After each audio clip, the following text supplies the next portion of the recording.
everyone, this is Nandini Agrawal. Welcome back to your channel Focus Classes. So हम लोगों ने पढ़ा था क्या मैटर, हम लोग पढ़ रहे थे क्लास 9 की chapter 1 matter in our surrounding. हमने बहुत सारे इसमें टॉपिक्स कवर कर लिए हैं अब तक। हमने लास्ट टाइम तक देख लिया स्टेट ऑफ मैटर्स, कैसे एक स्टेट हम दूसरे स्टेट में चेंज कर रहे हैं। सॉलिड अगर लिक्विड में जा रहा है तो कौन सा स्टेट कहलाता है, लिक्विड गैस में जा रहा है तो क्या हो रहा है, गैस लिक्विड में जा रही है तो क्या हो रहा है, condensation, condensation, sublimation, melting point, boiling point, और भी बहुत सारे टर्म्स हम लोगों ने देखे। Now today we are going to start a new topic, the name is evaporation. Evaporation से आप लोग क्या समझते हो? तो ये आज हमारा एक नया टॉपिक है। इवेपोरेशन आप लोग बहुत इजीली अपने डेली लाइफ में देखते हो, लेकिन क्या हम उसको जानते हैं एक्चुअल में? आज हम उसको सारी चीजें देखेंगे कि इवेपोरेशन होता क्या है, इवेपोरेशन के फैक्टर्स क्या होते हैं कि वो किससे इफेक्ट होते हैं, हम सब कुछ देखेंगे। And the most important reason कि इवेपोरेशन होता ही क्यों है। तो स्टार्ट करते हैं अपना इवेपोरेशन। इवेपोरेशन इस क्या है कि कोई भी चीज आपकी सूख जाती है, लिक्विड जो है गैस में कन्वर्ट हो जाता है बिफोर इट्स बॉइलिंग पॉइंट। मतलब ऐसा नहीं है कि हम लिक्विड है, हम वाटर ही लेंगे इसके लिए एग्जांपल। वाटर का बॉइलिंग पॉइंट होता है 100 डिग्री सेल्सियस, लेकिन इवेपोरेशन के लिए उसको लिक्विड को गैस में जाने के लिए 100 डिग्री की जरूरत नहीं है, वो किसी भी टेम्परेचर पे हो सकता है। इसी को हम क्या कहेंगे, इवेपोरेशन। तो देखिए कैसे, the process in which a liquid gas converted into gas at any temperature. जैसा भी मैंने आपको बताया, एट एनी टेम्परेचर मतलब जरूरी नहीं है कि जो पर्टिकुलर लिक्विड का जो भी आपका बॉइलिंग पॉइंट होना चाहिए वो उसी पे ही इवेपोरेट होगा to change its gaseous state. नहीं, ये किसी भी टेम्परेचर पे हो सकता है बिलो इट्स बॉइलिंग पॉइंट। ये जरूरी नहीं है वाटर के लिए ही हो, ये अदर लिक्विड्स के लिए भी होता है, लेकिन मेनली इवेपोरेशन हम जो देखेंगे अपने एग्जांपल्स में वो वाटर से रिलेटेड देखेंगे। Is called evaporation. एग्जाम्पल्स क्या हो सकते हैं इसके? जैसे आप देखते हो अपने डेली लाइफ में, clothes gets dry in sun rather temperature is below 100 degree Celsius which is boiling point of water. जैसा कि हम देखते हैं कि हमारे जो कपड़े होते हैं जो गीले होते हैं, हम उनको धूप में सुखाते हैं और वो सूख जाते हैं।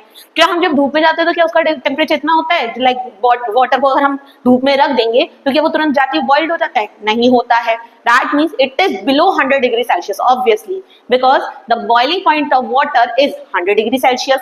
बट हमारे कपड़े तो उससे, लेकिन हम जब एक नॉर्मल वाटर को रख रहे हैं धूप में तो वो तो बॉइल नहीं हो रहा है, वो सिर्फ हीट हो रहा है, गर्म हो रहा है, इससे अधिक उसमें कुछ नहीं हो रहा है। दैट मीन्स यहाँ पर दूसरा प्रोसेस क्या हो रहा है, इवेपोरेशन। जहां पर हमारे कपड़ों में जो गीला पानी होता है, जब हम उसको सन में डाल देते हैं, धूप में डालते हैं, तो वो क्या होता है, सारा पानी धीरे धीरे करके इवेपोरेट हो जाता है before its boiling point, is called evaporation. आप दूसरा देखते हो अपने वेट फ्लोर्स, जब आप मम्मा पोछा वगैरह लगाती हैं तो क्या होता है, पानी गिर जाता है फ्लोर पे। कुछ समय बाद आप जब आते हो तो पानी सूखा हुआ मिलता है, कि तब भी टेम्परेचर उसका 100 डिग्री सेल्सियस पहुंच जाता है? नहीं होता है डेफिनेटली। तो उस समय पे भी क्या हो रहा है, इवेपोरेशन। गीले फ्लोर का सूख जाना, आपके कपड़ों का सूख जाना, सीजनल रिवर्स का इवन सूख जाना। आपकी नदियां वगैरह होती हैं, जब बारिश का समय नहीं होता है, ड्यूरिंग द समर सीजन, जितने भी आर्टिफिशियल लेक्स होते हैं, सीजनल रिवर्स होती है, इनका क्या होता है, जो वाटर लेवल होता है वो धीरे धीरे करके थोड़ा कम हो जाता है। तो वहां पे क्या हो रहा है, पानी कहाँ जा रहा है? दैट मीन्स वहां पर भी कुछ ना कुछ प्रोसेस तो हो रहा है। एंड जो वहां पर प्रोसेस हो रहा है जिसकी वजह से कि वो वाटर लेवल कम हो रहा है, वो क्या है, इवेपोरेशन। इवेपोरेशन की वजह से ही जो वाटर हमारे रिवर्स में होता है, लेक्स में होता है, वो धीरे धीरे करके इवेपोरेट हो जाता है ड्यू टू सनलाइट। और एक टाइम पे वो क्या होता है, हमारे क्लाउड्स पे पहुंच जाता है, जैसे हमारा क्लाउड फॉर्मेशन होता है, प्रेसिपिटेशन होता है, द रेन होती है। आप समझ जानते हैं, द पूरा एक रेन वाटर साइकिल होती है, उसमें हम पूरा ये पढ़ते हैं, हमारा पूरा एक अलग प्रोसेस है। तो वो जो आपका सीजनल रिवर्स का सूखना है, वो हमारे यहाँ पर क्या है, इवेपोरेशन। वेट फ्लोर्स का सूखना क्या है, इवेपोरेशन। आपके गीले कपड़ों का सूखना क्या है, इवेपोरेशन। अब हमने ये तो पढ़ लिया कि ये सब इवेपोरेशन है, ये भी तो जरूरी है कि इवेपोरेशन होता कैसे है। तो हम जानेंगे रीजन फॉर इवेपोरेशन, कि इवेपोरेशन आखिर होता कैसे है। बेसिकली जो इवेपोरेशन होता है वो एक सरफेस फिनोमेना है। ऐसा नहीं है कि आपको पूरा वाटर के सारे पार्टिकल्स एक संग, क्योंकि देखिए बॉइलिंग में क्या होता है, बॉइलिंग ऑफ वाटर आप क्या देखते हो, क्या ऐसा होता है कि एक पार्टिकल जो है 1 डिग्री सेल्सियस पे बॉइल हो जाता है, दूसरा 2 डिग्री पे, कोई 10 डिग्री पे, कोई 20 डिग्री पे, ऐसा होता है? नहीं होता है। 100 डिग्री सेल्सियस जब तक नहीं होता है तब तक आपका पानी खौलता नहीं है, बॉइल नहीं होता है। दैट मीन्स वाटर के ईच एंड एवरी पार्टिकल को अगर बॉइल होना है तो वो एक पर्टिकुलर टेम्परेचर पे जब तक नहीं पहुंचेगा तब तक बॉइल नहीं होगा। ये हमने देखा था किसमें, लेटेंट हीट ऑफ वेपराइजेशन में। जहां क्या था लेटेंट हीट ऑफ वेपराइजेशन, मैंने आपको बताया था कि in the latent heat of vaporization the state of matter, यहाँ पे स्टेट ऑफ मैटर क्या है, liquid, the state of liquid change to gas without rise in temperature is called latent heat of vaporization. तो क्या था वहां पर, तो लेटेंट हीट ऑफ वेपराइजेशन हमारा क्या था कि पानी तब तक एक स्टेबल टेम्परेचर पे रह रहा था, गर्म तो हो जा रहा था वो पहले ही, लेकिन बॉयल नहीं हो रहा था, और जब तक बॉयल नहीं हो रहा था हमारा टेम्परेचर एक जगह आकर कांस्टेंट हो जा रहा था। तो for boiling we need a exact temperature to boil the water, but ऐसा इवेपोरेशन में नहीं है, रादर कि उसमें भी वाटर ही है, लेकिन वाटर जो इवेपोरेशन है वो हमारा एक बल्क फिनोमिना ना होकर कैसा फिनोमिना है, सरफेस फिनोमिना। तो इसमें बेसिकली होता क्या है, मान लीजिए आपका ये बीकर है, इसके अंदर आपके लिक्विड है, या आपको लिवर पॉइंट, आपको इसको सीजनल रिवर से आप समझ लो कि जो सीजनल रिवर, ऐसा तो नहीं है ना पूरी की पूरी रिवर सूख जाती है, कुछ पानी का लेवल ही तो कम होता है, यानी कि हमारा सिर्फ कुछ ही पानी है जो इवेपोरेट हो रहा है। तो मान लीजिए वही है, तो इसमें होता क्या है, आपके ये इसमें लिक्विड पार्टिकल्स हैं ये सब, तो ये जो हमारा इवेपोरेशन है, अभी मैंने आपको बताया कि कैसा फिनोमेना है, सरफेस फिनोमेना। सरफेस का मतलब क्या होता है, जो ऊपरी सतह होती है, तो हम उसी को ही देखेंगे। तो ये क्या होता है, ये जो पार्टिकल्स होते हैं, जो नीचे वाले पार्टिकल्स हैं, मैंने आपको बताया था पार्टिकल्स मूव करते हैं किसकी वजह से, काइनेटिक एनर्जी की वजह से। जब पार्टिकल्स मूव करते हैं तो उनके अंदर काइनेटिक एनर्जी आ जाती है, एंड जो काइनेटिक एनर्जी होती है वो हमारे पार्टिकल्स के अंदर ही तो है भाई, कोई ना कोई एनर्जी इन पार्टिकल्स के अंदर है, तभी तो काइनेटिक एनर्जी में वो कन्वर्ट हो रही है। तो क्या होता है कि ये जो जितने भी नीचे वाले पार्टिकल्स हैं, ये सारे भी अपनी क्या करते हैं, थोड़ी थोड़ी एनर्जी इन अपर सरफेस वालों को दे देते हैं। इनके अंदर अपनी एनर्जी तो है ही, ये नीचे वाले पार्टिकल्स और अपनी एनर्जी सरफेस वाले पार्टिकल्स को दे देते हैं। जब ये सरफेस वाले पार्टिकल्स को अपनी एनर्जी दे देते हैं और सरफेस वाले पार्टिकल्स के पास भी अपनी एनर्जी है, तो धीरे धीरे क्या होता है, ये सारे पार्टिकल्स के अंदर काइनेटिक एनर्जी आ जाती है। और जब काइनेटिक एनर्जी आ जाएगी तो भाई ये तो एक दूसरे से मूव करना शुरू करेंगे। लिक्विड के पार्टिकल्स मैंने आपको क्या बताया था, थोड़े बहुत एक दूसरे से कोलाइड होते हैं। सॉलिड के बिल्कुल कॉम्पैक्ट स्ट्रक्चर था, बिल्कुल ही एकदम फिक्स्ड थे। लिक्विड के अंदर उससे कम फोर्स ऑफ अट्रैक्शन था, एंड गैसेस का तो बिल्कुल था ही नहीं, कोई एक पार्टिकल कहाँ कोई कहाँ। तो क्या होता है, इन पार्टिकल्स के अंदर जो फोर्स ऑफ अट्रैक्शन जिसकी वजह से लिक्विड के पार्टिकल्स एक दूसरे से चिपके हुए यहाँ पर हैं, एक दूसरे से कोलाइडेड हैं, एक दूसरे के पास हैं, धीरे धीरे करके जब इनको एक्सटर्नल एनर्जी इन नीचे के पार्टिकलों से मिलती है, और साथ में इनकी खुद की भी एनर्जी, ऊपर से भी एनर्जी मिल रही है, तो धीरे धीरे क्या होता है, इनके बीच का फोर्स ऑफ अट्रैक्शन कम होने लगता है। ये जो हीट है इन पार्टिकल्स के बीच के फोर्स ऑफ अट्रैक्शन को ओवरकम कर जाती है। तो क्या होता है, जो ये लिक्विड के पार्टिकल्स हैं, ये धीरे धीरे करके अलग होने शुरू हो जाते हैं, दूर दूर होने शुरू हो जाते हैं। और जब ये दूर दूर होंगे तो definitely they convert to what, liquid change to gas.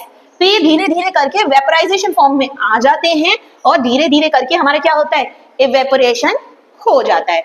तो इसीलिए इन पार्टिकल्स ने अपनी एनर्जी इनको दे दी, पूरी नहीं दी, कुछ ही एनर्जी दी, इनके पास खुद की एनर्जी दी, तो ये इतनी सफिशिएंट एनर्जी हो गई बिफोर इट्स बॉइलिंग पॉइंट कि अब ये इवेपोरेट हो सकते हैं, ये अपनी फोर्स ऑफ अट्रैक्शन को ओवरकम कर सकते हैं। तो जब ये अपने पार्टिकल्स का बीच का अट्रैक्शन को ओवरकम कर जाते हैं, ये धीरे धीरे करके क्या होता है, इवेपोरेट हो जाते हैं, उड़ जाते हैं, और हमारा जो वाटर लेवल है वो धीरे धीरे करके कम होने लगता है।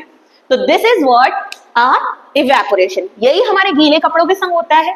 जब आप गीले कपड़ों को मान लो ऐसे तोड़ मड़ोड़ के रख दो, तो क्या वो सूखते हैं, या मम्मा बाल्टी में करके पूरे दिन डाल दें तो क्या वो सूखते हैं, नहीं सूखते हैं। लेकिन हम उनको अच्छे से झाड़ कर, सही से कर प्रॉपर तरीके से अगर वायर पे डाल दें तो क्या होगा, रस्सी पर डाल दें तो क्या होगा, वो धीरे धीरे करके जितना ज्यादा हम उनको फैलाकर डालते हैं उतना ज्यादा जल्दी कपड़ा सूख जाता है। तो दैट मीन्स हम इससे भी समझ सकते हैं कि इवेपोरेशन क्या है, एक सरफेस फिनोमिना है, कि जितना ज्यादा सरफेस बढ़ेगा उतना अच्छा हमारा इवेपोरेशन होगा। तो हम इसको सिंपली ये भी लिख सकते हैं that surface increase, evaporation increase, surface decrease, evaporation rate is also decrease. तो हमारी क्या होगा, इवेपोरेशन, सरफेस बढ़ रहा है, पार्टिकल्स के अंदर काइनेटिक एनर्जी भी बढ़ रही है, काइनेटिक एनर्जी भी जितनी ज्यादा होगी इवेपोरेशन रेट भी उतना ही ज्यादा होगा।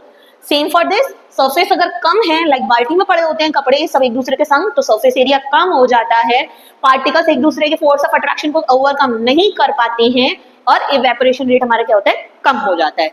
तो this is the basic concept for the evaporation की हमारा ये एक सरफेस फिनोमेना है, नीचे के पार्टिकल्स भी ऊपर के पार्टिकल्स को, सरफेस पार्टिकल्स को कुछ हीट एनर्जी दे देते हैं so that they can overcome their force of attraction before its boiling point. So the particles get farther to each other, एक दूसरे से बहुत दूर दूर हो जाते हैं और हमारा इवेपोरेशन हो जाता है।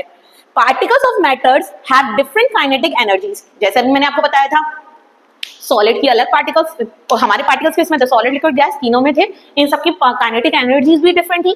गैस की काइनेटिक एनर्जी, गैसेस पार्टिकल सबसे ज्यादा मूव करते हैं इसलिए उनके अंदर की काइनेटिक एनर्जी बहुत ज्यादा होती है, लिक्विड की उनसे कम एंड सॉलिड की उनसे भी कम। तो particles of matter have different kinetic energies, some particles at the surface of liquid have greater kinetic energy. Same कैसे आ गया, इसी बीकर में जो लिक्विड पार्टिकल्स हैं इन सबकी भी काइनेटिक एनर्जी डिफरेंट है, नीचे के पार्टिकल्स की काइनेटिक एनर्जी अलग है एंड सरफेस पार्टिकल की काइनेटिक एनर्जी अलग है। आप खुद सोचो, जो सबसे ऊपर है, जो बच्चा क्लास में सबसे आगे बैठा है या जो गेट के सबसे पास बैठा है वो सबसे पहले निकलेगा ना, ऐसा तो नहीं है ना जो बीच में बैठे हैं वो बच्चे, बीच वाले बच्चे तो सबसे ज्यादा फंस जाते हैं, या तो सबसे पहले वाले तेजी से भाग जाएंगे या सबसे लास्ट वाले तेजी से भाग जाएंगे, बीच वाले अटक जाएंगे। तो उसी में ऐसा ही होता है कि इनकी अलग काइनेटिक एनर्जी है, बीच वाले की अलग काइनेटिक एनर्जी है, सबसे ऊपर वाले की अलग काइनेटिक एनर्जी है। इन लोगों ने भी अपनी थोड़ी थोड़ी एनर्जी दे दी तो इनकी काइनेटिक एनर्जी और ज्यादा बढ़ गई, सो दैट कि सरफेस वाले सबसे पहले भग गए और इनकी इवेपोरेशन हो गया। तो जो सब सरफेस वाले होते हैं उनकी अंदर की काइनेटिक एनर्जी सबसे ज्यादा है than other particles, therefore they are able to overcome the force of attraction। जैसे अभी मैंने आपको बताया कि ये एबल हो जाते हैं, जो सरफेस पार्टिकल्स होते हैं हमारे, वो इस चीज में सक्षम हो जाते हैं कि वो अपना फोर्स ऑफ अट्रैक्शन को ओवरकम कर सकते हैं between them and get converted to gaseous state, और फिर जो हमारे लिक्विड पार्टिकल्स थे वो किस में चेंज हो जाते हैं, गैसियस पार्टिकल्स में। तो आई जस्ट होप कि आपको ये रीजंस इसका पर्टिकुलरली समझ में आएगा कि इवेपोरेशन बेसिकली होता ही क्यों है। तो इसका एक स्क्रीनशॉट ले लीजिए। आई होप कि आप लोगों ने स्क्रीनशॉट ले लिया होगा एंड आपको इवेपोरेशन समझ में आया होगा। अब इसके आगे हम क्या पढ़ेंगे, फैक्टर्स ऑफ इवेपोरेशन। भाई कोई चीज जब इवेपोरेशन हो रहा है तो जैसे अभी मैंने आपको बताया था कि अगर हम तोड़ मरोड़ के अपने कपड़े रख दें बाल्टी में गीले ऐसे कैसे छोड़ दें तो इवेपोरेशन रेट अलग होगा। अगर हम कुछ और इसमें टेम्परेचर गिरा दें तो टेम्परेचर अलग होगा। मान लो किसी दिन धूप नहीं होती है तो हमारे कपड़े कम देर में सूखते हैं कि नहीं, ऐसा तो नहीं है कि तुरंत जल्दी सूख जाते हैं, और जिस दिन बहुत ज्यादा गर्मी होती है अलग तरीके से सूखते हैं कपड़े। तो भाई इन क्या है, कुछ ना कुछ तो दैट मीन्स कुछ ना कुछ तो फैक्टर्स हैं जो इवेपोरेशन को इफेक्ट कर रहे हैं कि तुरंत की तुरंत इवेपोरेशन नहीं हो रहा है या बहुत ज्यादा तेजी से इवेपोरेशन हो रहा है। तो अब इसके बाद हम क्या पढ़ेंगे, फैक्टर्स अफेक्टिंग इवेपोरेशन।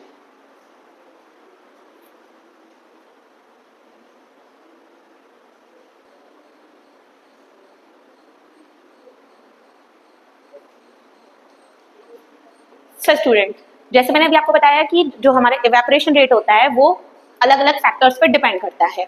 बहुत सारे फैक्टर्स होते हैं जो हमारे इवेपोरेशन रेट को क्या करते हैं, इफेक्ट करते हैं। जैसे अभी मैंने आपको बताया था सरफेस एरिया, दूसरा विंड स्पीड भी हो सकती है, तीसरा आपका जो भी आपका नेचर ऑफ लिक्विड होता है वो भी एक फैक्टर है, इंक्रीज इन टेम्परेचर आपका फैक्टर है, डिक्रीज इन ह्यूमिडिटी आपका फैक्टर है।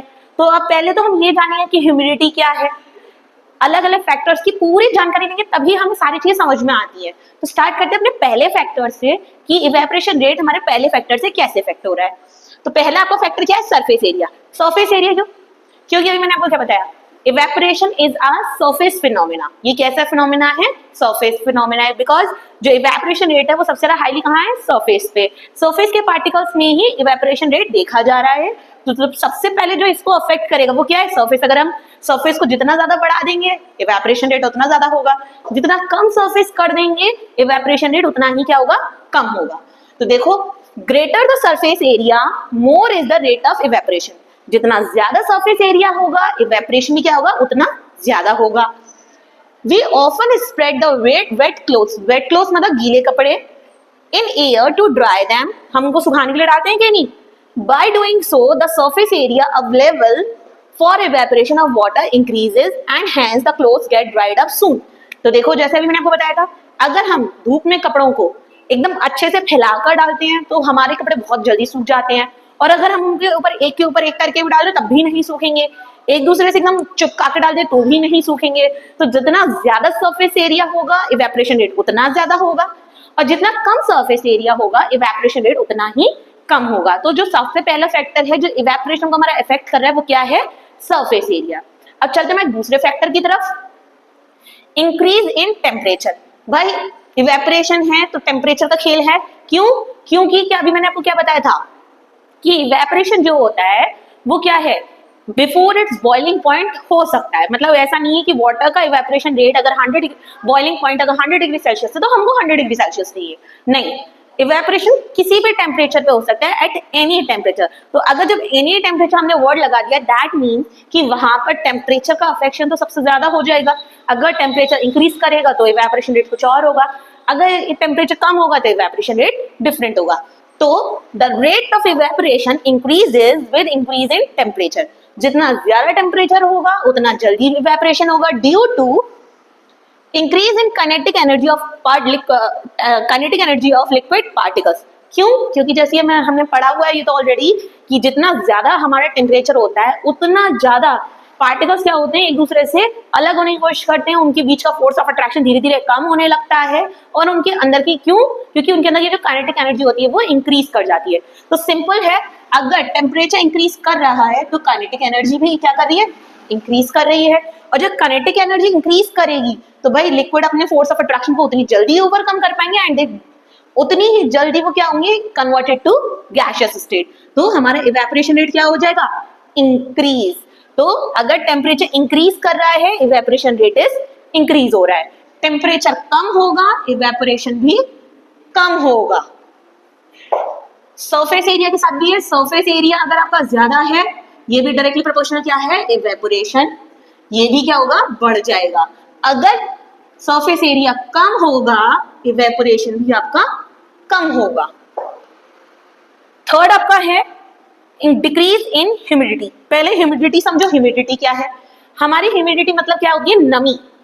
हमारी जो एयर होती है इसके अंदर हम हर वक्त एयर पार्टिकल्स में क्या है, वाटर वेपर्स मौजूद हैं, कभी ज्यादा हैं कभी कम है, लेकिन वाटर वेपर्स हमारी एयर में होते हैं, जिसकी वजह से हमें थोड़ी बहुत ठंडक ठंडक भी लगती है ना। एयर हमेशा आपको ऐसा तो नहीं लगता ना कि गर्म लगती है, जो उसके अंदर वाटर पार्टिकल्स, आपको कूलर की हवा क्यों अच्छी लगती है, क्यों, क्योंकि जो उसकी एयर्स है वो धीरे धीरे करके अपने वाटर पार्टिकल्स को अपने संग ले आते हैं। जब आप मोटर वगैरह चलाते हो नीचे का उसका पानी आपके विंड के संग आपके पास आ रहा होता है, तो वो हवा क्या होती है, ठंडी हो जाती है।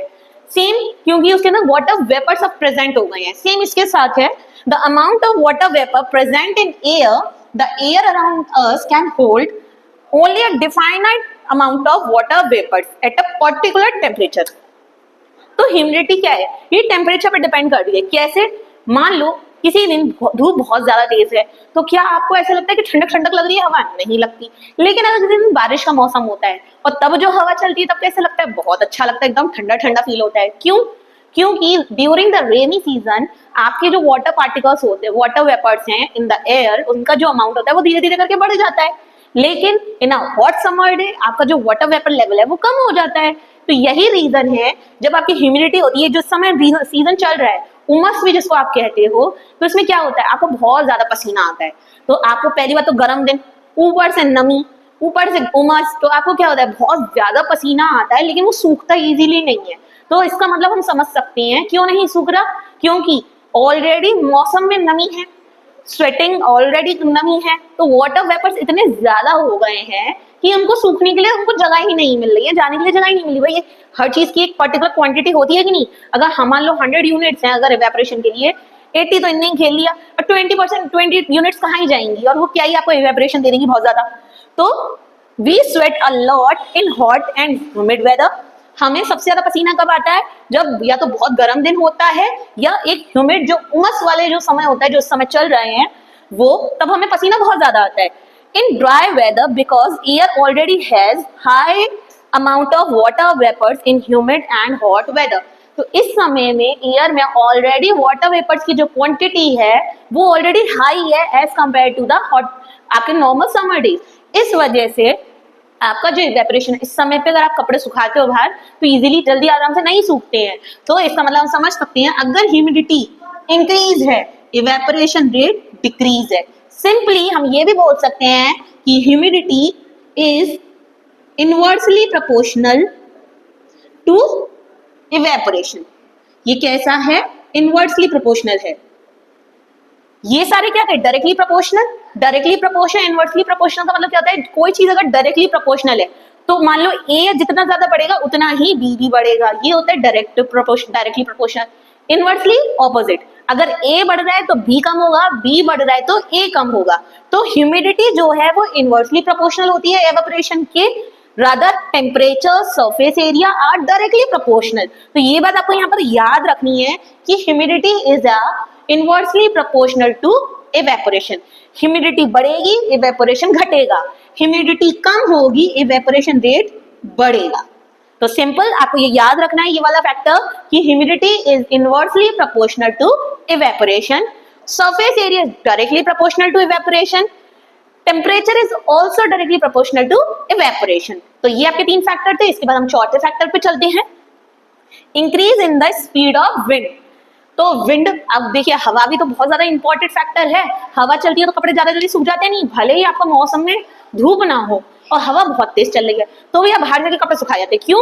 क्योंकि हवा से भी कपड़े क्या होते हैं, सूख जाते हैं। क्या होता है इसका रीजन, क्या है भाई? हवा क्या है, गैस, एयर। जितना ज्यादा एयर होगी, जितना ज्यादा हवा तेज चलेगी तो उसके पार्टिकल्स और ज्यादा तेजी से इधर उधर जाएंगे, उनके अंदर की काइनेटिक एनर्जी और ज्यादा होगी।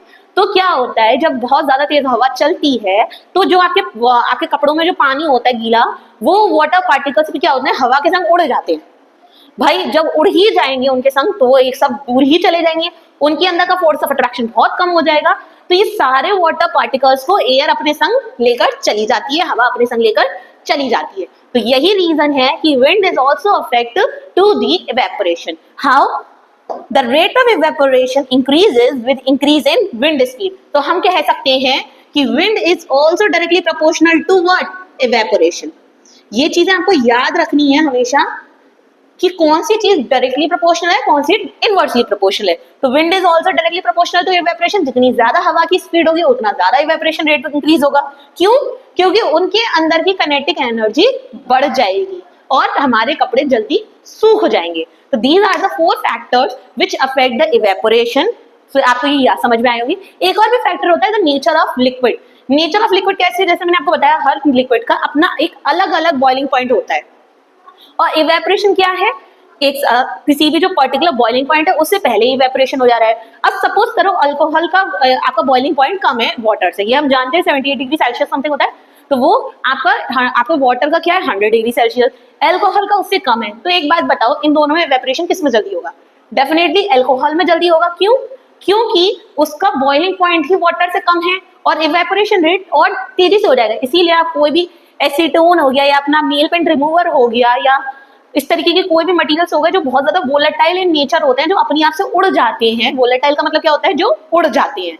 तो इनका नेचर क्या है? वोलेटाइल। तो अल्कोहल को अगर आप खुला छोड़ दो तो ये क्या होता है, धीरे धीरे करके ऑटोमेटिकली उड़ जाता है, पहले ही इनका इवेपोरेशन हो जाता है। तो यही इसका एक फैक्टर है कि सरफेस एरिया है, इंक्रीज इन टेम्परेचर है, डिक्रीज इन ह्यूमिडिटी, और इंक्रीज इन ह्यूमिडिटी भी आप बोल सकते हो, increase in the speed of wind, क्योंकि मैंने आपको ह्यूमिडिटी में दोनों चीजें बता दी है। क्यों? Humidity is inversely proportional to evaporation. Humidity बढ़ेगी, इवेपोरेशन कम होगा, ह्यूमिडिटी घटेगी, इवेपोरेशन तेज होगा। तो इसका एक स्क्रीनशॉट ले लीजिए। आई होप कि आपने इसका स्क्रीनशॉट ले लिया होगा। अब मैं आपको क्विकली एक ब्रीफ इंट्रोडक्शन दे देती हूँ किस चीज के लिए, कि इन दोनों में डिफरेंस क्या है बॉइलिंग पॉइंट में और इवेपोरेशन में। क्योंकि हम दोनों में ही देख रहे हैं कि इवेपोरेशन में भी जो लिक्विड है वो गैसियस स्टेट में जा रहा है, एंड बॉइलिंग पॉइंट में भी यही होता है कि जो लिक्विड होता है वो गैसियस स्टेट में जाता है। तो डेफिनेटली इन दोनों में कुछ ना कुछ तो फर्क होगा। तो अब हम जानेंगे इन दोनों के फर्क। ओके, तो अब हम क्या जानेंगे? Difference between the boiling and the evaporation. Evaporation और बॉइलिंग एक से दिखने में लगते हैं कि दोनों ही लिक्विड टू गैस जा रहे हैं, लेकिन इन दोनों में बहुत मेजर चेंजेस हैं। अब इनको और देखते हैं। पहले देखते हैं evaporation. Evaporation occurs on its own at all temperature. तो ये क्या बोल रहा है? इवेपोरेशन के लिए आपको कोई एक्सटर्नल हीट देने की जरूरत नहीं है, कुछ देने की जरूरत नहीं है, ये खुद ब खुद होता है। अगर मान लो किसी रूम में फैन नहीं चल रहा है, गर्मी है, तो क्या पानी उसका कभी सूखेगा नहीं? आप कुछ मत करो, उस पानी के संग पड़े रहने दो कमरे में, तब भी तो आप देखते हो एक सर्टेन टाइम के बाद वो पानी खुद ब खुद सूख जाता है। ना आपने उसे पोछा मारा, ना आपने फैन चलाया, ना आपने कुछ किया, लेकिन खुद ब खुद पानी क्या हो गया? सूख गया। तो क्या मतलब है, इवेपोरेशन ही तो हुआ कि वो खुद ब खुद हो गया और किसी भी टेम्परेचर पे हो गया। क्या आपको पता है कि उस समय पे उसका टेम्परेचर क्या था, ना आपने हवा दी, ना आपने टेम्परेचर बढ़ाया, ना आपका वो पर्टिकुलर लिक्विड के अंदर कोई चेंजेस था, कुछ नहीं था, तो खुद ब खुद आपको क्या हुआ, इवेपोरेशन हो गया। तो यही ये बात बोल रहा है कि इवेपोरेशन जो है खुद ब खुद हो जाता है और किसी भी टेम्परेचर पे हो जाता है। लेकिन बॉइलिंग क्या होता है, boiling take place at a particular temperature when the liquid is heated. अब एक बात बताओ, अब हमको जब पानी गर्म करना होता है, क्या खुद ब खुद कभी वो बॉइल हो जाता है? आपको अगर गर्म पानी चाहिए, वो भी बॉइल्ड वाटर चाहिए फॉर समथिंग, अगर आप उसको गैस पे नहीं रखोगे, गीजर ऑन नहीं करोगे, या कोई भी एक्सटर्नल फैक्टर जिससे आप उसको हीट दे रहे हो, जब तक आप उसको हीट नहीं दोगे, तो क्या कभी भी आपका पानी खुद ब खुद बॉइल होता है? नहीं होता है। और चलो आपने एक्सटर्नल हीट दे दी, कि जैसे ही आपने गैस ऑन करा पानी बॉइल हो जाता है? ऐसा भी नहीं होता है। एक जो वही सर्टेन टेम्परेचर पे पहुंच जाता है तभी आपका पानी क्या होता है, बॉइल होता है। तो इससे हम समझ सकते हैं कि जो बॉइलिंग है वो पर्टिकुलर टेम्परेचर पे हो रही है और एक सर्टेन हीट जब हम उसको प्रोवाइड कर रहे हैं तब जाके आपका क्या हो रहा है, बॉइलिंग, एक पर्टिकुलर टेम्परेचर पे with an external factor heat. लेकिन इवेपोरेशन के संग ऐसा कुछ भी नहीं है, वो खुद ब खुद हो जाता है और किसी भी टेम्परेचर पे हो जाता है। तो ये तो था हमारा पहला डिफरेंस। दूसरा, evaporation is a surface phenomena. जैसा भी मैंने आपको बताया था, इवेपोरेशन क्या है, सरफेस फिनोमेना है, सतही रूप में जल्दी जल्दी होता है। It take place only from the surface of the liquid. ये जो होता है ये सिर्फ सरफेस पे ही जो लिक्विड पार्टिकल्स प्रेजेंट होते हैं, सिर्फ वही गैसियस होते हैं। ऐसा नहीं है कि पूरी की पूरी नदी बॉयल होकर खत्म हो जाती है या इवेपोरेट होकर खत्म हो जाती है, ऐसा नहीं होता है। हाँ, बहुत लंबे समय में ऐसा कुछ हो कि इवेपोरेशन ही होता रहे, इवेपोरेशन ही होता रहे, तो एक अलग बात है, लेकिन ऐसा नहीं होता है। सिर्फ वाटर लेवल एक जो बहुत, मान लो फुल था अगर कोई ग्लास, तो वो क्या हुआ, हाफ या उससे थोड़ा सा ज्यादा हो जाएगा। तो ये क्या है, सरफेस फिनोमेना है। But boiling is a bulk phenomena.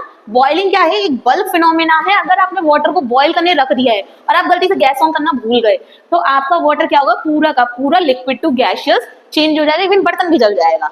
It take place from the whole liquid. क्यों? क्योंकि जो इवेपोरेशन था उसमें सिर्फ सरफेस के पार्टिकल पार्टिसिपेट कर रहे थे इवेपोरेट होने में, लेकिन इसके अंदर पूरे के पूरे जितने भी उस पर्टिकुलर कंटेनर में जितने भी लिक्विड पार्टिकल्स हैं, सारे के सारे पार्टिसिपेट करते हैं eight a particular time, eight a particular temperature. So it is an bulk phenomena. ये एक साथ होगा और सारे के सारे वाटर पार्टिकल्स एक साथ लिक्विड टू गैस चेंज होंगे। इसके संग ऐसा नहीं होगा। Third, cooling is always caused by evaporation. जब भी इवेपोरेशन होता है आपको हमेशा ठंडक मिलेगी। इवेपोरेशन क्या है, ठंडक देता है, it is a cooling process. लेकिन इसके भी हम बहुत सारे क्वेश्चन आंसर सॉल्व करेंगे, क्योंकि इवेपोरेशन से आपके में बहुत सारे क्वेश्चन आते हैं कि मटके का पानी ठंडा क्यों होता है, चाय जल्दी ठंडी क्यों हो जाती है, कपड़े जल्दी क्यों सूख जाते हैं, गर्मियों में पानी का छिड़काव क्यों किया जाता है, बहुत सारे हैं। आप समर में जो है कॉटन क्लोथ्स ही क्यों पहनते हैं। तो ये बहुत सारे क्वेश्चंस हैं जो आपके एग्जाम पॉइंट ऑफ व्यू से इंपॉर्टेंट और आते हैं। हम नेक्स्ट क्लास में उसी को ही लेंगे। तो इसमें ही आपको अपनी समझ में आ जाएगा कि why it is a cooling phenomena and why it evaporation always caused cooling. But no cooling is caused during boiling. क्या गर्म पानी को जब भी आप पानी को गर्म करते हो, बॉईल करते हो, क्या कभी भी ठंडक होती है? नहीं होती है। बल्कि अगर उसकी स्टीम पे गलती से हाथ भी चला जाए तो वो जल जाता है। स्टीम हमेशा बॉइलिंग और नॉर्मल एक वार्म वाटर से ज्यादा खतरनाक होती है, ज्यादा गर्म होती है। तो no cooling is caused by boiling, but cooling is caused by evaporation. So I just hope कि आपको ये पूरा का पूरा इवेपोरेशन आज बहुत अच्छे से समझ में आया होगा। हमने पढ़ लिया इवेपोरेशन क्या है, रीजन क्या है, फिर हमने उसके फैक्टर्स पढ़े कि फैक्टर्स क्या क्या होते हैं जो इवेपोरेशन को अफेक्ट कर रहे हैं। सरफेस, आपका टेम्परेचर, आपकी ह्यूमिडिटी, आपका नेचर ऑफ लिक्विड, आपकी wind speed, everything about the temperature evaporation. And after that हमने बॉइलिंग एंड इवेपोरेशन इन दोनों में फर्क भी देख लिया। सो अगर आप इसको पढ़ते हो, आपका इवेपोरेशन से कहीं से भी कोई भी क्वेश्चन आ जाए, आई एम श्योर कि आपका कोई भी क्वेश्चन नहीं रहेगा। If you like the video, just hit the like button. Thank you.